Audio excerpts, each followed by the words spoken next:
Assalamualaikum warahmatullahi wabarakatuh. Yang terhormat kepada Abi Hanif dan Umi Dan selaku mahasiswa pesantren Sultan Raiban Fida. Yang terhormat juga kepada Bapak Pengurus, terutama Barifki selaku Menteri Peta Imajinasi kita. Yang terhormat juga kepada kedua orang tua saya yang saya cintai. Semoga normal saya selalu dilancarkan rezekinya dan dimudahkan dalam segala urusan. Dan kepada teman-teman semua yang berbahagia. Hari ini saya Pramita kelas 11 Madrasah Al-Quran Al-Raiban Fida mempresentasikan peta imajinasi saya dalam kitab Safinatun Najah bab ketiga. Nah, jadi bab ketiga ini isi hal yang terlarang bagi orang yang batal wudunya. Nah, yang pertama tidak boleh sholat, tidak boleh tawaf, tidak boleh memegang dan membawa Al-Quran, dan terlarang bagi orang yang junub. Nah, larangannya seperti orang yang batal wudunya ditambah dengan itikaf dan membaca Al-Quran. Dan bagi yang haid itu seperti larangan bagi orang yang junub tapi ketambahan puasa, tolak atau cerai, melewati dalam masjid dan menikmati bagian antara pusar dan lutut. Oke, kemudian tayamum. Sebab-sebab tayamum ialah tidak adanya air, yang kemudian sakit, kemudian airnya cukup hanya membutuhkan bagi hewan yang dimuliakan. Dan kemudian syarat tayamum. Nah, yang pertama adanya debu. Yang kedua, debunya harus suci. Debunya juga tidak pernah digunakan sebelumnya. Debunya tidak kecampuran najis. Debunya diniat untuk berpindah kepada anggota tubuh yaitu wajah dan tangan. Kemudian menempuk debu 2 kali. Tidak adanya najis. Pas tayamum itu kita harus menghadap kiblat.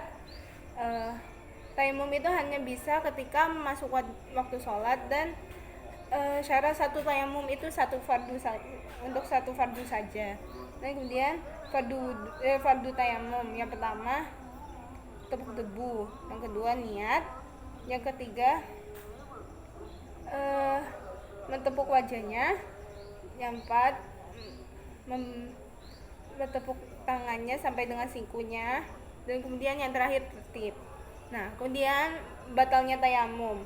Nah, sama hal dengan batalnya wudu. Yang kedua adalah murtad, dan kemudian adanya air. Dan mengetahui adanya air. Nah, kemudian kita bahas tentang najis. Benda najis yang bisa disucikan. Yang pertama adalah arak yang bisa ganti jadi cuka. Yang kedua kulit bangkai yang setelah disama itu udah suci. Dan yang ketiga itu adalah hewan yang awalnya disucikan.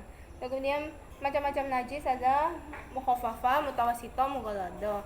Nah, mukhaffafah itu adalah najis paling ringan, yaitu kencing bayi laki-laki yang umurnya belum genap 2 tahun dan hanya meminum susu ASI. Kemudian mutawasito adalah yang menengah. Jadi najis mutawasito itu adalah najis yang pada umumnya seperti kencing, berak, darah, dan semacamnya. Dan kemudian yang terakhir mughalladho. Nah, mughalladho itu adalah najis yang dari paling parah, yaitu dari hewan anjing atau babi atau haram dua, atau dari mereka berdua, atau dari salah satu dari mereka. Nah, cara mensucikannya. Nah, yang pertama, najis mughalladho harus dibasuh dengan 7 air dan salah satu airnya dicampur debu. Yang kedua itu Sedangkan mutawasito itu dibagi jadi dua, aini dan hukmi. Aini itu masih kelihatan, makanya hilangkan wujudnya kan dahulu. Terus biarkan air mengalir. Hukmi juga demikian. Oke, sekian dari saya, kurang lebih maaf. Semoga bermanfaat. Wassalamualaikum warahmatullahi wabarakatuh.